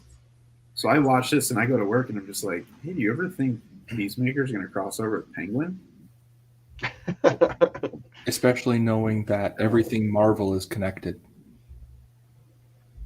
Most of it. That's the thing. You pull in all those legacy movies, they're a part of it. You find a way to tie those things in, so when you watch it, the rewatches make it just a little cleaner. Oh man, I can't. I hope they do this, or I hope they do that, or I hope they do this. That's the only thing. If they just need to tighten it up. Even though it's under WB banner, DC Studios is a separate thing. Maybe their marketing is going to be different. I would assume so. This really is all it's going to take is their marketing. Yeah. They just have to clearly define, draw the line in the sand and say, hey, we want to do this for this Batman, and we want to do this for the Joker, because we just want to make good films. We're not necessarily, in this regard, worried about whether or not you're going to see the Joaquin Phoenix Joker meet Killer King Shark at some point, or if he's going to meet Jared Leto's Joker at some point. it doesn't matter. Like it's up to them. They have to put in the work to make sure that people don't get too confused with how many projects they have. Because I mean, you still had that kind of confusion even while the DCEU was happening initially with the CW shows. Yep. There were so many CW shows, so many, and you gotta wonder: are those characters going to show up in the movie sometime? Are they in relation to each other? When is that gonna occur? Will it occur? They had their own crossovers within each other. It'd be really cool if you intertwine that to the movies. There's a quality difference, obviously, but Yeah. I mean, Ezra Miller was on an episode of The Flash, I think. And I haven't watched those shows since like the first 2 seasons of Arrow, so I only catch the highlights of stuff that's going on. Yeah, he was. Okay, yeah. So, I mean, that's cool. That's a cool acknowledgement that there is a multiverse and an extended universe, and it's cool for us hardcore fans because we know that. But for the general audience, like people were expecting, like, all right, even for them, they had shows that had nothing to do with the CW, like Krypton, Gotham. Yep. What other shows really weren't connected to the CW? They were just making a lot of shows. It was too much, and if they weren't connected, it was just too much to keep up with. And there's a lot of issues with the CW stuff. There's great content riddled in there, but overall, like to have long seasons with 22 episodes, hour-long episodes, it's too much, and it's just too much content, and there's too much fluff in those episodes. It's like trying to watch all of Naruto with the filler in it. Yeah. Yeah, I'm Marvel Studios cleaned it up. It took them a while, but they cleaned it up. They went the TV show route.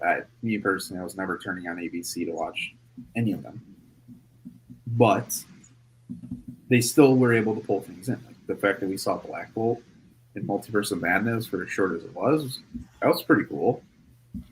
Ish. I'll say he never wore anything close to that outfit in that show, and that show is atrocious. And do not waste your time. The waste of a lot of great actors. But anyways, the DC just has to work out their own mess. They can do what they want with all their different projects, but they're responsible. They're smart adults. They can figure it out. Yeah, I think it just comes down to, as a fan, wanting to see successful DC Studios content. Yeah. I just want, like I know you're saying here, 10-year plan. I don't necessarily need a 10-year plan. I really just want to know what you're doing with the old stuff.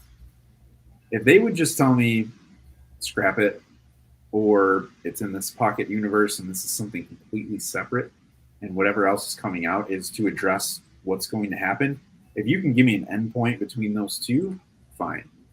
But to continue, like, just pulling the cover over my eyes and just saying, like, oh, yeah, it's DC, it's DC, it's DC. Well, you're probably not going to make as much money as you could. Yeah. Last thing that I have for you guys before we go. If they remade any character, if James Gunn remade any movie that we saw in the DCEU and gave it a James Gunn spin, which movie and character would you pick? It has to be a movie that already existed, a character that already existed in those movies. Yeah. I guess it's tough to say this because he still has a movie that is in limbo, but I feel like The Flash, I feel like it would have been made by now. It would have been released. We would have already seen it, and Ezra Miller wouldn't have had enough time to go crazy. I think he just had too much free time because they wouldn't release his damn movie. But that's the biggest one that it just only really fits with The Flash, because a Batman solo movie, James Gunn wouldn't fit that bill. Right. Aquaman wouldn't have fit. Maybe Shazam, maybe that maybe would have been a bit funnier. But going down the list in my mind, The Flash is the only one like that I feel like, as his portrayal was in the Justice League and how he was kind of funny, I feel like James Gunn would have done some stuff with that people would have appreciated, but we have nothing to compare it to really other than Yeah. the Snyder cut and his brief cameo in Suicide Squad and the Joss Whedon cut. So are we talking character or just one movie from that character? Let's say character and then pick a movie. Okay, so I would like to see James Gunn do Wonder Woman 84 again. See what he could make out of that. And then as far as character, I wouldn't want to see James Gunn do Wonder Woman totally. Oh gosh.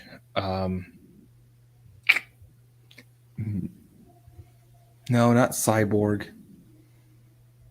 Oh, that's hard. Flash. I'll say Flash. I was actually going to say Flash. I was going to say Flash. You wouldn't want to see him try his hand at Superman? No. Man of Steel 2? No. Why not? Unless he can prove that he can jump outside of his own mold. Yes. That he can go outside of his mold, then no.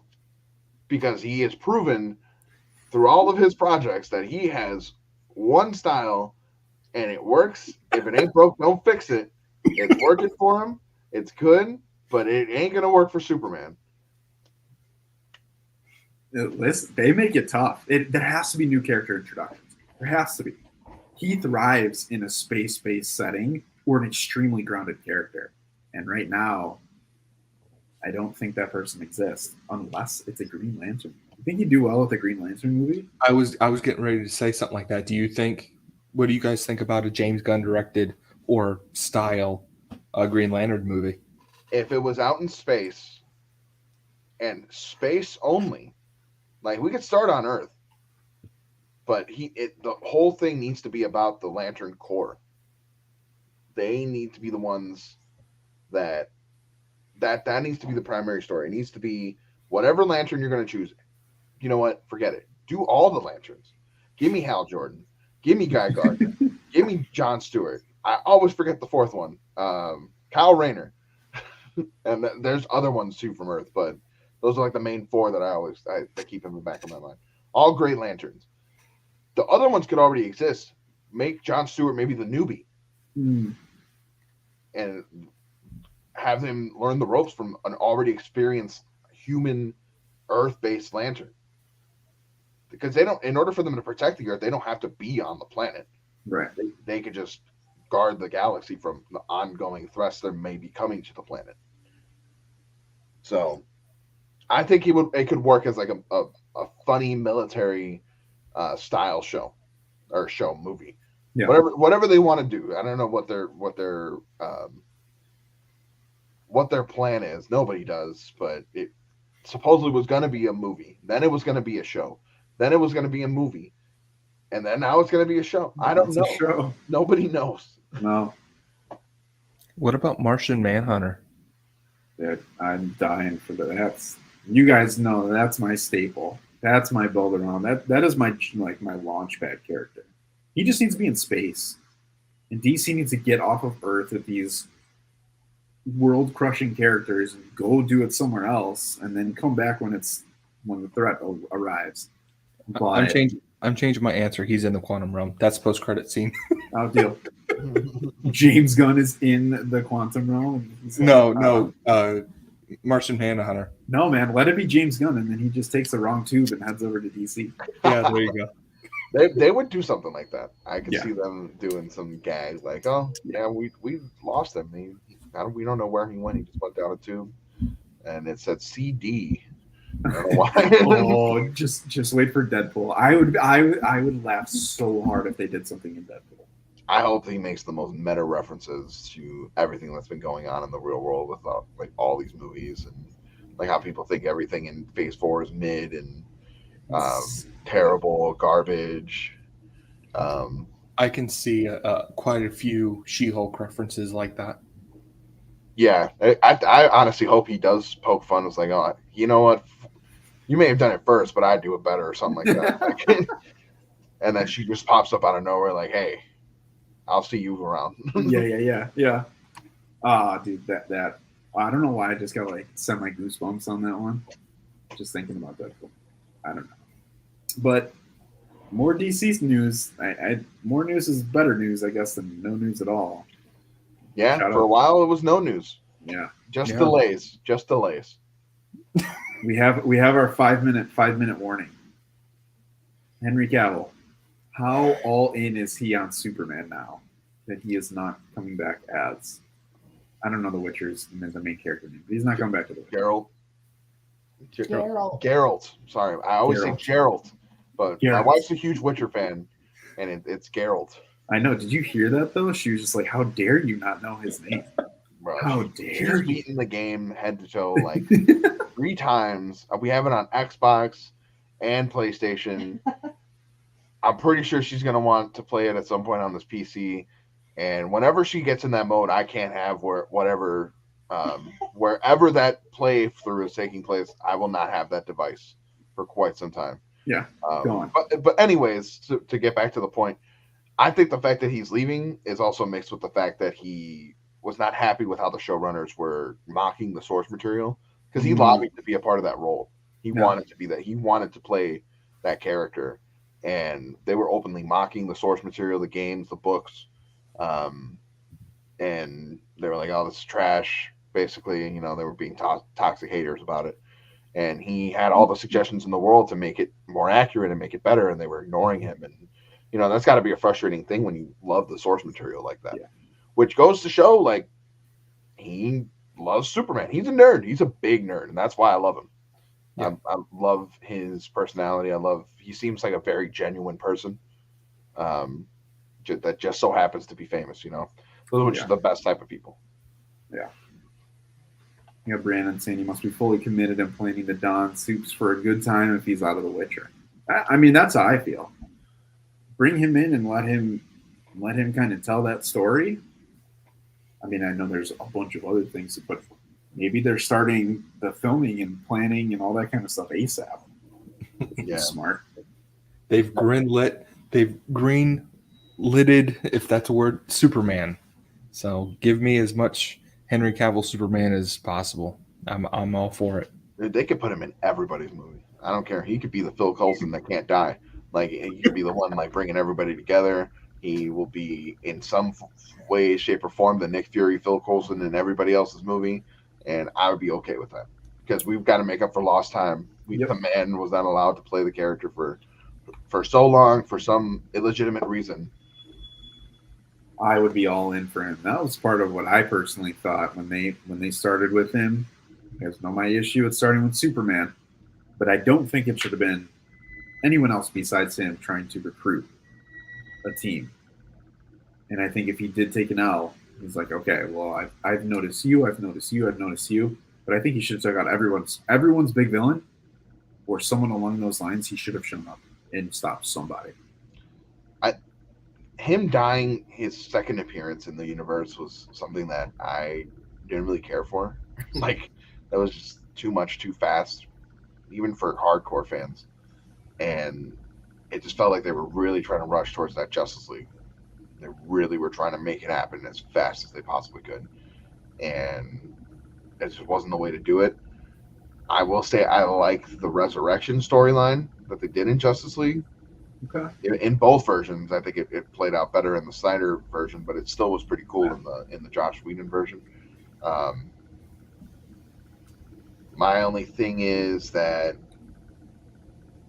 it was, like I was saying, like, it's just too much too soon, and they needed to slow down. The type of story that Zack Snyder was trying to tell within those 3 movies, and then maybe 1 or 2 more after that with other Justice League movies, was not a saga. That was just like something that definitely was meant to end relatively soon. But if you jump straight to Darkseid within your first like 5 movies, you're not aiming to have longevity. You're trying to get to the fastest route possible to the bank. They could never. Dude, this is my Kangwari. I'm just saying, this is my Kangwari. That he either showing him too much too soon in Quantumania, Well, they showed Thanos in Avengers 1. I know, but dude, we're talking a decade instead of. We got Phase 4 in 2 years. Phase 4 is a lot of content really quick. Like really. Well, they quick. don't have to show Kang in everything. No, but to the fairness of what Phase 4 is kind of doing right now, they kind of have just like 3 branches of what type of content is going on. You got the multiverse type of stuff. You got the grounded stuff with like Sam and Bucky and Moon Knight and all those other people. Then you got the witchcraft stuff in the background. Like you got a couple lanes that things are transpiring in, that hopefully they will all cross at some point. I'm crossing 3 fingers here. Listen, I just hope that they do Superman right. And by right is just more Superman. I want more Superman. Just more. Henry Cavill. I want him to smile. I just need him smiling. Yes. He can wear whatever he wants. I just want him to smile. That's it. I just want him happy. He deserves to be happy. I agree. Which is why they need to keep Lois Lane. Don't even get me started on that. Amy Adams. So you don't want Amy Adams? I do. I do. Harry, you do want Amy Adams? I do, yeah, but Okay, I do too. I hate recastings. Besides Ezra Miller, that's a whole different situation. Yeah. But if the actor wants to play the role and is fully capable, I mean, don't recast. I mean, I am such a fan of having the same face for the same character. Right. And if you just take that away, it's like taking that emotional attachment away. It's like, oh, I have to regrow my emotional attachment again because it's the familiarity isn't there anymore. Right. What if it's not canon? Well, that's stupid. There are some that say that Terrence Howard is still waiting in that garage for his next time.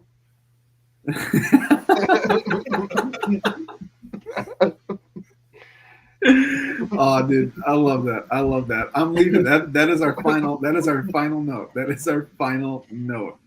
Oh, that was so clutch. That was awesome. You guys have any final points, takeaways, comments? I'm excited for the future. Like I just really like every time we talk about this stuff, it just makes me more excited. So regardless if it ends up being good or bad or somewhere in the middle, like I'm still having fun. So Same. My last thought is if you are watching this and if you are a Marvel and DC fan, you can't lose. You're a winner either way. Yes, I would. Me personally, I am both. I'd love to see a consistent some consistency on DC's part. Yes, absolutely. But there is a Marvel Cinematic Universe that has well fed me for 15 years now. So I'm eating good. I think we're all eating good. Looks like we're going to be eating even better here soon. So, yeah, appreciate you, Harry, Fabian, Elias, for hopping on. John and Brandon, your comments. Fantastic. If you guys ever want to jump on, feel free. Just shoot me a DM on TikTok or Instagram. MCU Lou. Simple as that. And with that, we'll see you guys next Sunday. Same time, hopefully, same faces. And with that, we are out.